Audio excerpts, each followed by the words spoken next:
Okay, well, thank you so much for agreeing to this. We know you're busy and we are really excited. All of Shaler Area School District thanks you.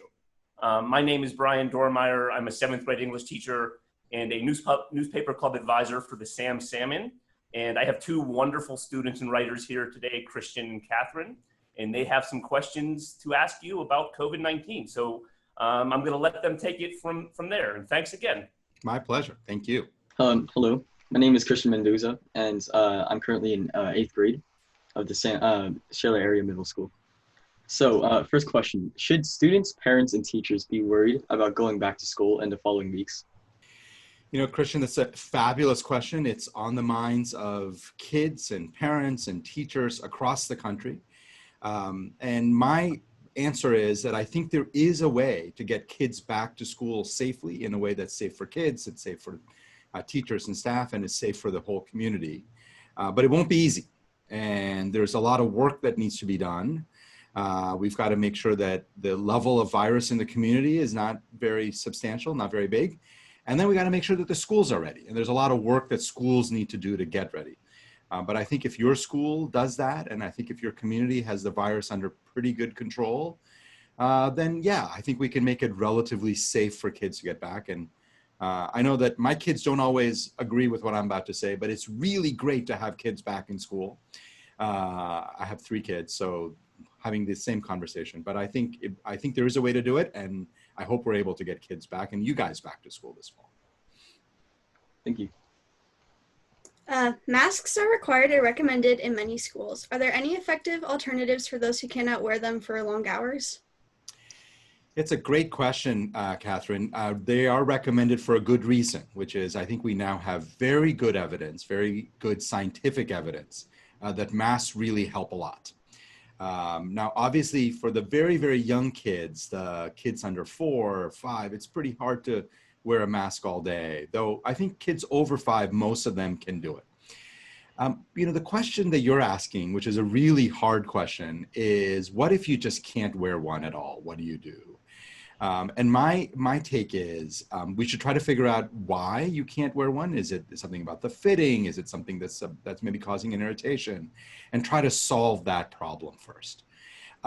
It does help a lot if you're in a well-ventilated place, if you're in a room which has got good airflow, let's say the windows are open. All of that will help if one person cannot wear a mask. But my general feeling is there aren't good substitutes for masks. And there are many different types of masks. We should try to find one that works for everybody. And if we really, really can't, then I think we have to make sure that the ventilation in that room is really excellent so that other people don't get sick. Some say we should open schools because most young people who contract COVID-19 do not have severe symptoms. Could staying at home ultimately hurt students more than the virus? It's a great question. And this is the big question, right? Is that we know that when kids stay at home, it's fun for a little while, but it's not good. And at some point, you start missing your friends and you start missing all the social interactions. And of course, we send you guys to school, not just because it's important for your social development, but it's also good for your mental development and mental health and learning. And you get to, so there is no doubt there is a very big cost of keeping kids at home. Very, very big cost. And so that's why many of us have been very focused on figuring out how to get kids back in safely. I guess the only other thing I would say about this, Christian, is that if the infection levels in the community are very, very high, even though there's a big cost of keeping kids at home, there is a threshold beyond which it's just not safe to send kids back to school. I don't think that would be the case in your community. And I think if your school district does a good job planning, I think you can get kids back in. But there are some communities in America where the outbreak is so bad that despite the cost of keeping kids at home, it's just not safe to get kids back to school. If everyday testing isn't an option this fall, how will schools be able to determine whether a student has COVID-19 or another virus like the flu? Boy, you guys are asking the hardest and most important questions facing our country. And so let's talk about testing. A couple of things. First of all, The good news is that the flu season hits a little bit later, generally more like November, December, though sometimes we start seeing flu come up in October. Second, about the flu, let's just talk about that a bit, and then I'll come back to your question on testing. It's really important that everybody get the flu vaccine this year. It's very important every year, but it's going to be particularly important this year because we want to keep the levels of flu in the community as low as possible and protect people from the flu as much as possible. So I think that's really going to be important. Third is there is pretty easy flu testing available. So if somebody has symptoms, any kind of symptoms, it's going to be really important this year to stay at home, to go get tested. If you have the flu, then obviously that's good and you can stay home and recover. But a lot of us are pushing for more testing available for COVID for exactly the reason you're raising, Kathryn, which is that without testing for COVID, it's going to be very, very hard. So imagine a kid who gets sick, isn't feeling well, has a fever, gets a flu test, is negative. What do? Do they have COVID? We will want to test those people. Or same thing if one of your teachers starts feeling badly or another staff member. So making sure there are enough tests available across the country and that those test results can come back pretty quickly is really critical. And I think there's a lot your governor can do about this. I think there's a lot your president can do about this. There's a lot that we can do as public health people. So we're working on it to try to get you guys ready and safe to get back to school this fall. I have a question relating to that actually. Do you think the flu vaccine will help some of the symptoms of COVID-19? So I think the flu vaccine will help with preventing the flu and making the flu hopefully milder. It won't help if you have COVID-19. So if you have COVID-19, the flu vaccine probably won't help very much. Now, there is a little bit of scientific theory that maybe one vaccine can create a little bit of help with other infectious diseases, but we just don't know enough about that. So the short answer is the flu vaccine hopefully will be a good vaccine this year. Every year, the vaccine's efficacy, how effective it is varies a little bit, but hopefully we'll have a good flu vaccine this year. And it should help you to prevent getting the flu, and it'll help in terms of making sure your flu is less severe, but it probably won't do much for COVID-19. The WHO and CDC both say that people who contract COVID-19 are asymptomatic. Why does the virus impact some people and not others? Yeah, it's a fabulous question. And the short answer is we don't know. But here's what we do know about this virus. So if you took 100 people who got COVID-19, we think about 15 to 20 of them, 15 to 20%, end up having no symptoms at all throughout the entire disease. I mean, it's crazy. They get this really serious virus, and 15 to 20 out of 100 people never develop any symptoms, or they have very mild symptoms, like maybe a very mild sore throat or very low-grade fever. Another probably 60 to 70% of people end up having, 60%, let's say, end up having pretty serious stuff, fevers, cough, sore throat. They feel pretty crummy and that can last many weeks for some people. But then there's another 10 to 20% of people, 10 or 20 out of every 100, that get really sick from this. And some of them end up getting so sick, maybe 10 out of 100, that they end up having to go to the hospital. And then we do know that some people get very, very sick, and a few people even die. Luckily, very rare among kids, but among older people, that's more common. I don't know any virus that has such an incredible broad range of effects. Some people do fine, barely notice it, and other people end up getting sick and almost dying, or even dying. We don't understand why this virus has such a wide range of effects. We just don't understand that part right now. So we're learning, but it's a new virus for us as a humanity. We're still learning a lot about this, and maybe science will answer that question better in the next months and years ahead. The United States has more COVID-19 cases than any other country. What can the United States learn from those who have more successfully handled the spread? Yeah, Kathryn, it's a fabulous question. Really gets at the heart of where we are. Remember, as you're pointing out in your question, this is a global pandemic, right? This is not just a problem for America. Everybody in the world is dealing with it. And most countries in the world are dealing with it, unfortunately, much better than we are. There are a few countries that have done a fabulous job where schools are open, everybody's back in, even sports are happening, and they're doing, and their economy is kind of just back close to normal, not quite normal, but close. So what have they done that we're not doing? I think the number one thing is they've taken the virus very, very seriously. That instead of, we've had periods of time where we have just not taken this virus as seriously as it needs to be taken. So what that means in my mind is, shutting down when things get really bad, everybody wearing a mask. When I look at a country like Germany, most people are out wearing masks. They have really good testing. They have shied away from like opening up bars and restaurants that get super packed because we know that's where the virus spreads. If we do all of those things, I think we can look as good as they do. There's nothing about those countries that we don't have. We just have to take this virus a bit more seriously than we have. Social media allows us to spread information quickly and easily. Has social media helped or hurt the virus response in the United States?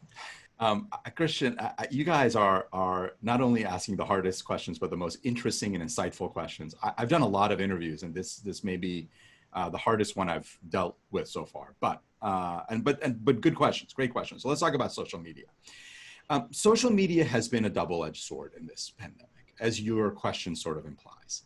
On one hand, it's been a great source of good information. There's a lot of good information out there. If you know whom to trust with information, doctors with real public health background, infectious disease experts, if you listen to them, social media is great. It's a great source of information. But I think as your question implies, there's a lot of misinformation out there. A lot of people who look like they're experts, but have never done any work on infectious disease outbreaks or pandemics, and who are unfortunately spreading a lot of misinformation, downplaying this virus, saying it's not a big deal. And it's hard for most people to know whom to trust and whom not to. And that's why I've always said, look at people who've worked on these issues for a long time. Look at people who have real expertise. There are people like Dr. Tony Fauci, the world's leading infectious disease expert. Trust things that he says. And social media can be a great source of information. You recently tweeted that, quote, "Our testing infrastructure is once again crumbling." What did you, end quote, what did you mean, and what does the country have to do to fix its testing program? Yeah. Yes. So speaking of social media, good question. Here is what I was talking about. What I would like to get to, if let's say we cared really about getting all the kids back to school, not just kids in your district and not just your middle school, but let's say kids all across America. One of the things that we would need to do is really get the virus under control. And we'd want to make sure that the schools were safe. We'd want to make sure that people weren't walking into school infected and spreading it to others. So how do we do that, right? How do we do that? There are lots of things we can do, but one of them is we want to have lots of testing available. We want to be able to, in the ideal world, imagine that there was a cheap and easy test and you could test everybody 2-3 times a week. What would happen is you'd identify anybody who was infected and then they could stay home. And they would stay home. And then everybody who came to school, you'd feel pretty confident didn't have the infection. And then you could run classes and you could run school and you could, if you did it well enough, you could even like have all your sports and have school that looked almost like normal or maybe like normal. But what you need for that is lots and lots of testing that's cheap, that's easy, that's not super difficult to do, that's not expensive. I guess that's, I said that's pretty cheap. Unfortunately, we just don't have that. And we don't have that because we haven't built it. It wouldn't just happen naturally. It would take hard work to build a testing infrastructure like that.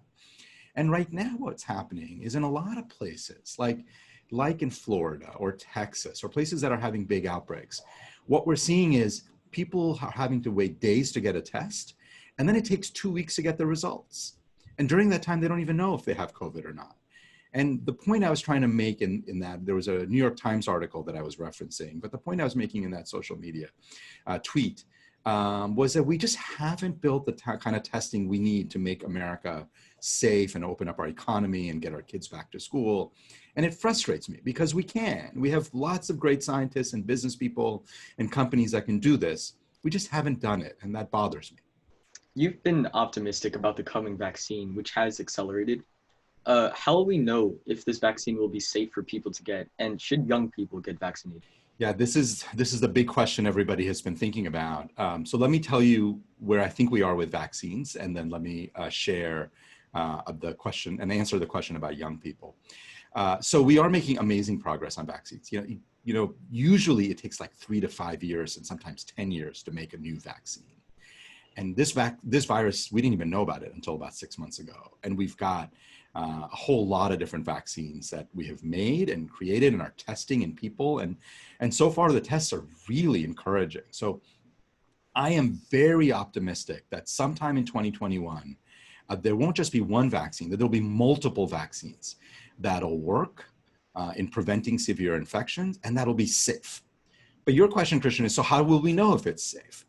And how will we know about long-term effects? And obviously we can't know 5 or 10-year effects because we will have only had the vaccine for 6 months, let's say by next year. But I think in the first 4 or 6 months, we can learn a lot about safety. We can look at everybody who's been vaccinated, look at how they're doing, look at what happens to them when they get exposed to the virus. And if we find that large numbers of people have gotten vaccinated and no one's had, or very few people have had severe reactions, it'll make it much more comfortable for all of us to feel good about getting this vaccine.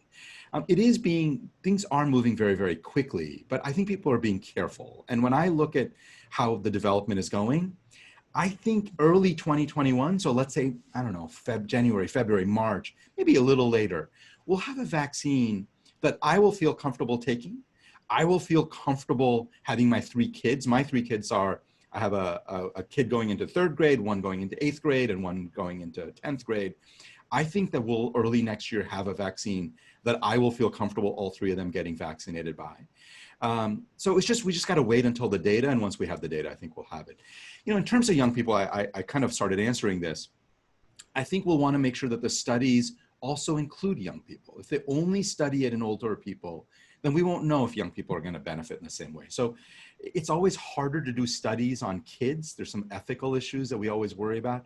But if we can at least study in young adults, it'll give us more information about how safe the vaccine is going to be in kids. How do you think COVID-19 will affect our country and culture as a whole once the pandemic has ended? You know, we don't know, Kathryn. You know, one of the things that we've learned from previous pandemics, and I've studied pandemics and I've looked at what has happened to society, there are always really big changes that happen when you get a pandemic like this. This is a big one, right? There are a lot of disease outbreaks that happen all the time, but we probably have not as a world faced a pandemic like this for over 100 years. So I think the changes are going to be pretty profound. I don't know all the ways in which it's going to change our country and our world. I do think there are some things that I'm seeing that, you know, that may, like we are learning that we can do a lot more remotely than we used to. It doesn't mean we can do everything remotely, but there may be new ways of working or new ways of going to school where we do more remote stuff because we have learned through this pandemic that we can do it. And it's not as good as in person, but in some ways it could become a part of what we do. I also think one of the things that really encourages me about this pandemic, I mean, a lot of it is, of course, very difficult, but one of the real bright spots is the way that scientific community is working. You know, when you think about, there's a vaccine study that came out last week that was really encouraging. It was done by people in Oxford, and that's, of course, in the United Kingdom. But if you look at the scientists who've been involved in that vaccine or the American vaccines, these are collaborations with scientists all around the world. Scientists from America, from Europe, from China, from India, Australia, Hong Kong, and Singapore, working together to solve this problem. So I hope that one of the changes that happens is we all come to realize that when we face big global problems, we're going to do much better if we work with each other across borders than if we just try to solve everything ourselves. If we can't solve these problems by ourselves. They're really global problems. And I think one of the changes will be recognizing that we live in a global community. And while it's really important to look out for our own neighbors and our own community, we have to work collaboratively with people around the world. One last question. If you were asked to throw the first pitch at a Pirates game, would you hit the catcher's glove or would the ball bounce 45 degrees to the left? Oh, that's a good and a loaded question because I know where you guys are getting that from. I am confident that I could get it over the home plate into the catcher's glove. But, you know, and this is not meant to throw any shade on the greatest infectious disease doctor in the world, Dr. Tony Fauci, who is brilliant, but his pitches could use a little improvement. Thank you so much for taking time today to talk to Kathryn and Christian and me. And Shaler Area School District is very thrilled that you did this for us. And go Titans and hail to Pitt. Well, I just want to say thank you guys. The questions really were extraordinary. Look, I've done a lot of interviews over the last few months. Your questions were incisive, they were thoughtful, they were the most important questions facing us. Kathryn, Christian, both of you guys, huge thanks for asking good questions, keeping me on my toes, and I look forward to the news story. Please, if treat me kindly in it when you write up your story. And I look forward to reading it. I look forward to sharing it on social media as a source of good information, not misinformation. So you guys are going to be doing your part in fighting the pandemic, and I look forward to helping in any way I can. So thank you both. And Brian, thank you. Thank you. Pleasure. Thanks for Thank reaching you. out. Thank you. All right. Be well, guys. You too. Bye-bye.